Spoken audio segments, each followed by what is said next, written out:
unions. To some people, it seems to be a dirty word. In a country like this, I don't believe that anyone is really that hard done by anymore. It used to be management exploiting labor, now it's labor exploiting management. They'd have us believe that unions serve no useful purpose anymore, that they're outdated and unnecessary. Well, every time they get a raise, our cost of living goes up. We get farther and farther behind, can't afford to buy anything nowadays. We have no mail anymore. We haven't got bus service anymore. You name it, and they find a reason to not give it to us anymore. I belong to a union, but I don't have to like it. That they're the cause of inflation and chaos. That they've grown too strong and too big, and they're just too irresponsible. I don't know, nobody wants to work anymore. And I think that unions cause it. Union.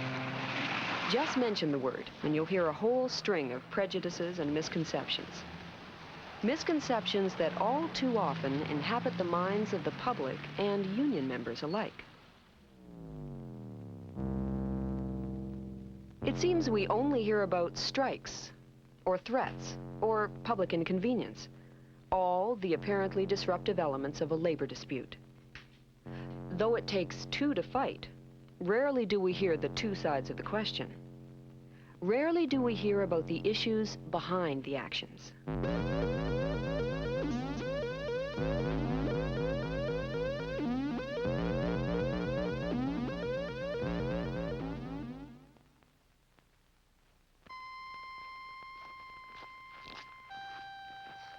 The economic, personal, and occupational losses due to a strike are immeasurable.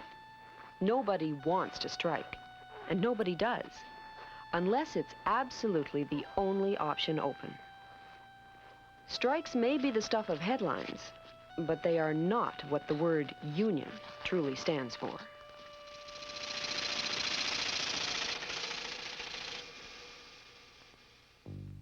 Unions were formed when working people were forced to take collective action against their employers, simply to raise their working conditions to a tolerable level.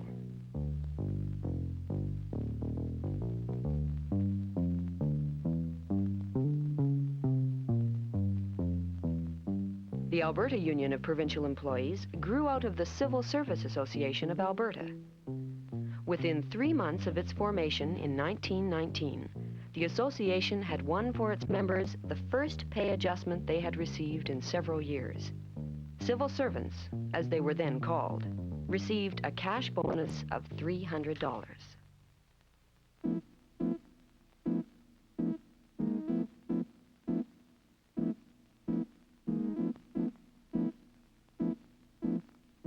In the 1930s, in the midst of the Depression, with membership still less than 1,000, the association helped to establish a pension plan and a group insurance policy.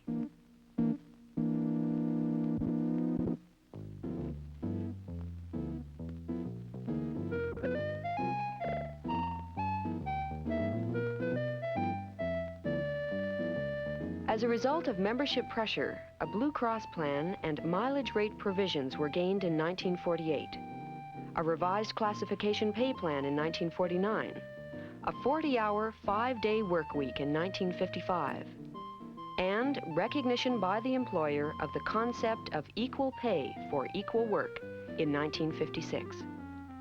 In 1957, sick leave provisions were extended to seasonal workers, and classification appeal procedures were instituted.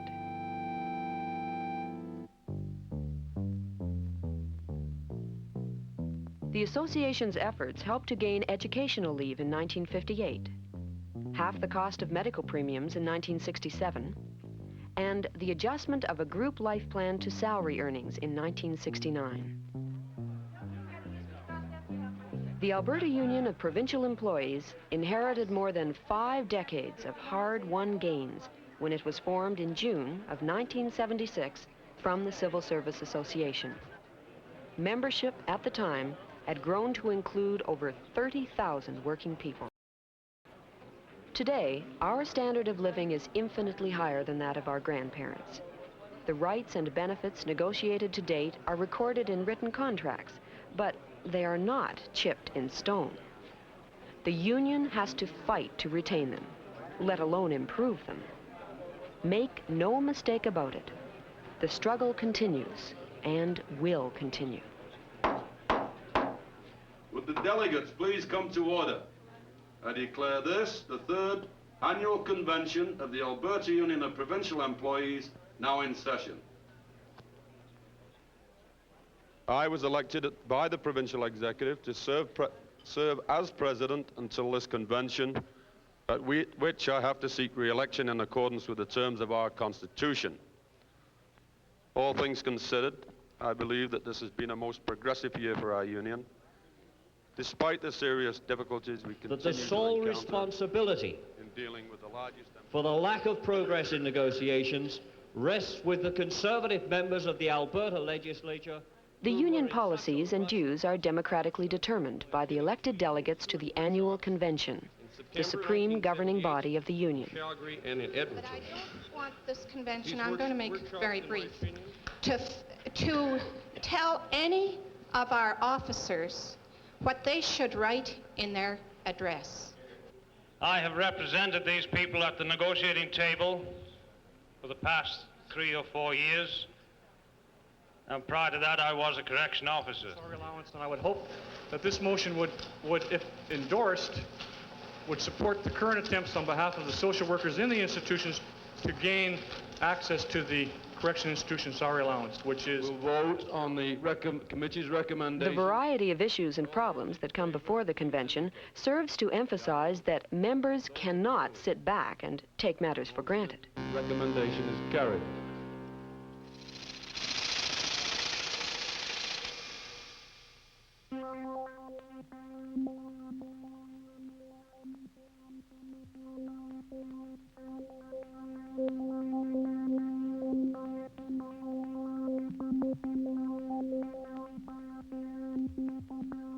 The task of improving working conditions is indeed formidable when we have to bargain with our employer, the government of Alberta.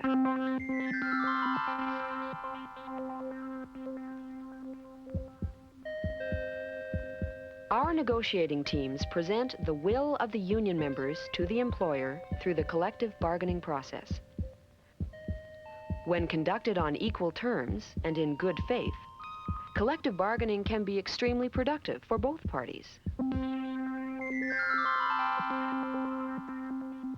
In bargaining with the provincial government, a special problem arises. The government side sets the rules in a game in which it is one of the players. The union's team must bargain by the rules contained in the Public Service Employee Relations Act. This law, first introduced by the government in 1977 as Bill 41, drastically limits the bargaining rights of provincial employees. Besides removing the right to withdraw services, the law forbids us to bargain on such basic issues as pensions, promotions, job evaluations, job definitions, and the organization and assignment of jobs. The restrictive attitude of the government extends to the Code of Conduct and Ethics, which has been imposed on most of our members. The Code restricts employee actions and attitudes on and off the job. This insult to our individual freedom and personal integrity strongly suggests that management would prefer to act arbitrarily rather than make proper use of the grievance process and procedures.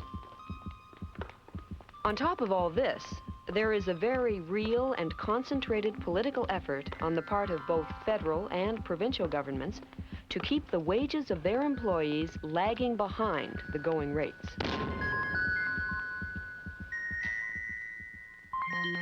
The union's major function is the negotiation of collective agreements. The union team meets management across the bargaining table. Union members work in over 800 different job classifications. Members are assigned by general occupation or institutional functions to a specific bargaining unit. Each unit determines the expressed needs and desires of its members. This is my committee. Lynn Jakowski. Each bargaining unit elects its own negotiating team. A professional staff negotiator who is the overall strategist, tactician, and spokesman heads up the team. You've read our position? Let's deal with the staff shortage issue in Division. What shortage? There's no shortage. The one that cost you $5,000 in overtime last year? To cover people on holidays, sick days, to cover people... You've got too few people to handle the workload. Too few people willing to handle the workload. The point is, our members want The a choice. policy of the Alberta Union of Provincial Employees is that our members shall be treated fairly in the negotiation of their wages and salaries or any other aspect of their working lives. Our members are as upright and responsible as any in Canada, and therefore should not be singled out by a special code of conduct and ethics. Despite current legislation, the union will continue to work to have all aspects of employment made negotiable. We've been through this before. It has to be settled.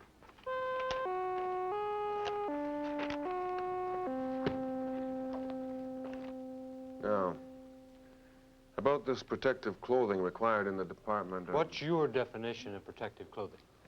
There's no safety factor. You can't expect them to work without We're not smog. prepared to provide anybody with a wardrobe. We're not asking for that. You can't have it all. We won't settle for nothing. Negotiating a collective agreement is a complex mixture of personalities, attitudes, vested interests, psychology, and effective compromise. We're asking for a wage increase of 14% in Division... That's high. That's where we'll start.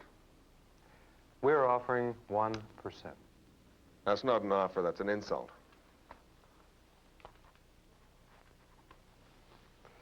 1.5%. When you're prepared to be serious, we can talk. If the Alberta Union of Provincial Employees did not exist, a similar organization would have to be found, simply to carry on the necessary negotiations between employee and employer. We'll give you 3%. That's really generous. We'll be on line with the federal service. But still unacceptable. It's in line with other provinces. That's all we've got. Your package is too expensive. Let them leave. And a sales tax, higher gasoline prices. Our members provincial pay income. more for groceries, more for housing, more for clothes, more... 4.5%. You'll never keep staff for that.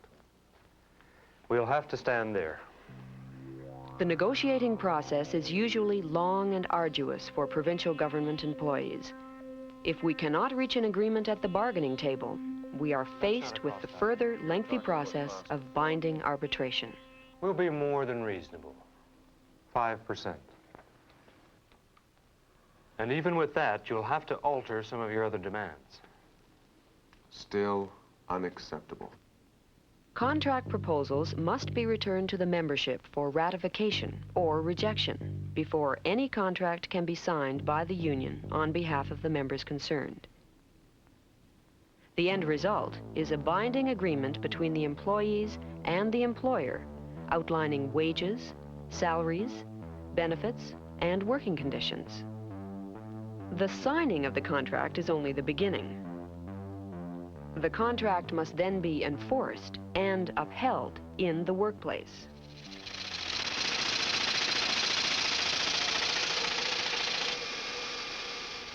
Okay, if a member does come to you as the union steward with a problem, you first of all have to establish... The union's frontline representatives in the workplace are the union stewards.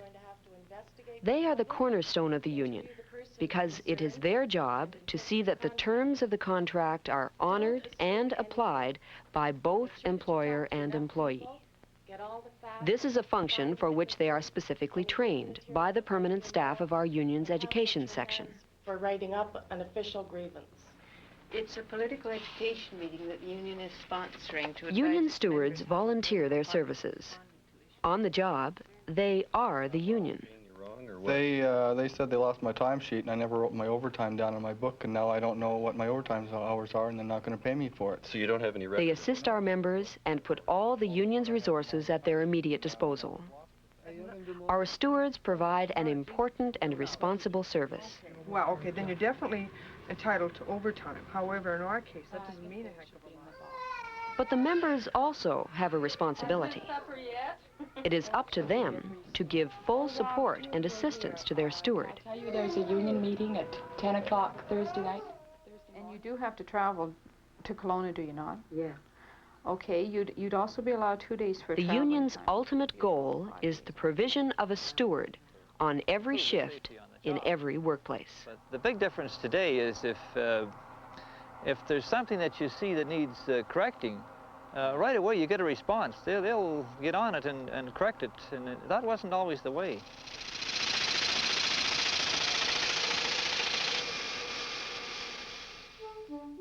The activities of the union extend far beyond negotiating collective agreements and making sure that they are properly observed. On behalf of the members, the union maintains numerous programs aimed at fostering a better, more abundant life on and off the job.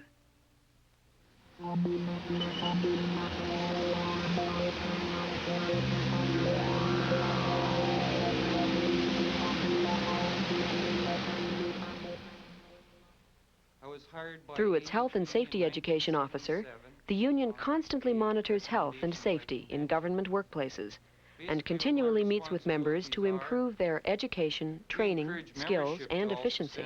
Articles into impact on health and safety as this.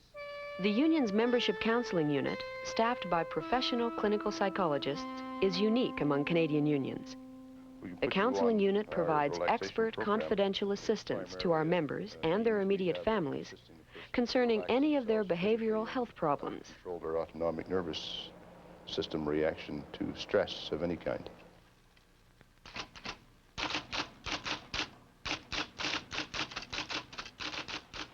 And it was meant to present the union's recommendations about revised labor legislation in this province. The union regularly proposes briefs to the government on such issues as daycare, educational leave, hiring policies, human rights, matrimonial property, and proposed legislation.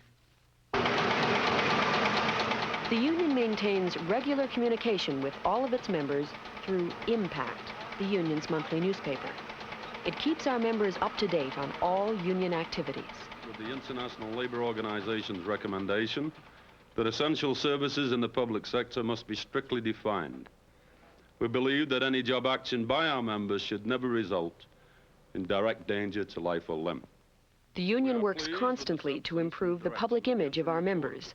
Through publicity campaigns, press releases, and news conferences, the media are kept abreast of union affairs and union positions, policies, and viewpoints. Concerning the restrictive union-bashing nature of the Public Service Employee Relations Act.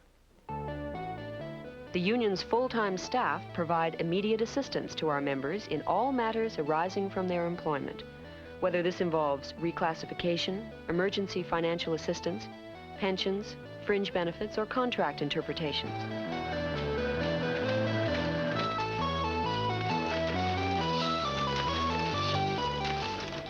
The union maintains full-time staff and offices throughout the province.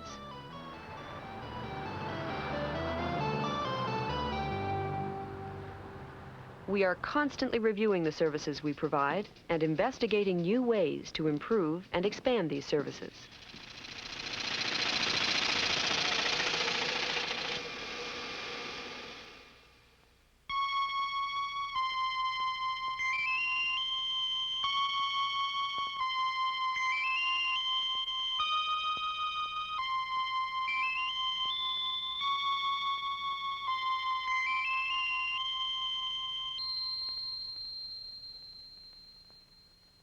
The Alberta Union of Provincial Employees is one body, but it can never simply be one person with one voice or one idea.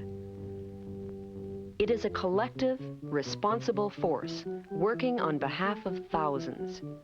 A force that emphasizes the worth and importance of each member.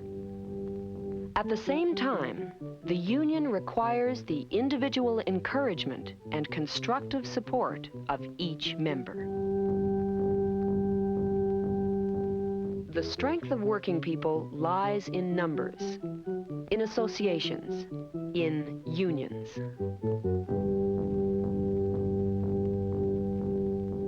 As a union, we can cope with the pressures of dealing with the largest and most powerful employer in Alberta. As a union, we can ensure dignified employment for a fair day's pay.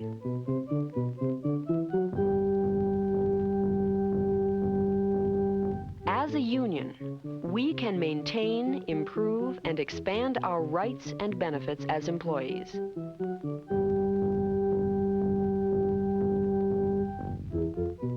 As a union, we are servants no longer.